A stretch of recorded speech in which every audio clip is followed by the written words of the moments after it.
আমরা আপনাদের সাথে প্রায় গত 6 মাস যাবত আলোচনা করে কিন্তু এই আজকের এই উচ্ছেদ অভিযান পরিচালনা করা হচ্ছে।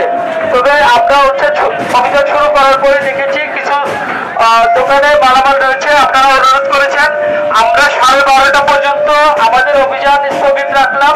এর মাঝে আপনারা আপনাদের মালামাল সরিয়ে নেবেন। 12:30 পর্যন্ত আমরা আপাতত বন্ধ রাখছি। 12:30 পরে আমাদের অভিযান আবার শুরু হবে। 1 ঘন্টা আপনাদেরকে সুযোগ দেওয়া হচ্ছে, আপনাদের যে যে মালামাল আছে নিজ দায়িত্বে সরিয়ে নেবেন।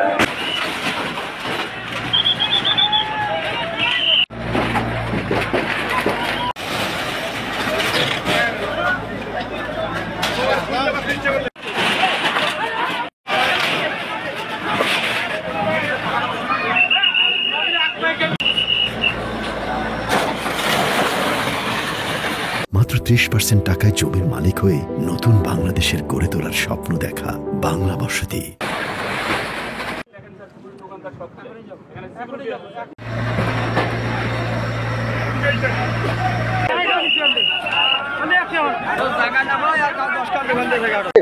জনগণ সবাই দোকান করতে পারবে, হাটটা পরিষ্কার, দোকান সব হাট গরু ছাগল বেচাই তার কোনো জায়গা নাই। কারণ ওই যে হাটের জমি সবাই দোকান ধরে বসিয়েছে, 4-5 দোকান দিয়ে ভাড়া দিয়ে খাইতেছে। এটা খুব উত্তম কাজ হইলো। অবশ্যই সংস্কার হওয়া দরকার, কারণ যেভাবে যত্রতত্রভাবে এই দোকানগুলো গড়ে উঠেছে, দেখা যাচ্ছে একটা মানুষ সুস্থভাবে একটা অটো নিয়ে চলাচল করতে পারে না, বাইক নিয়ে ঢুকতে পারে না। এই জন্য আসলে এটা সংস্কার হওয়া এটা সবার জন্য ভালো।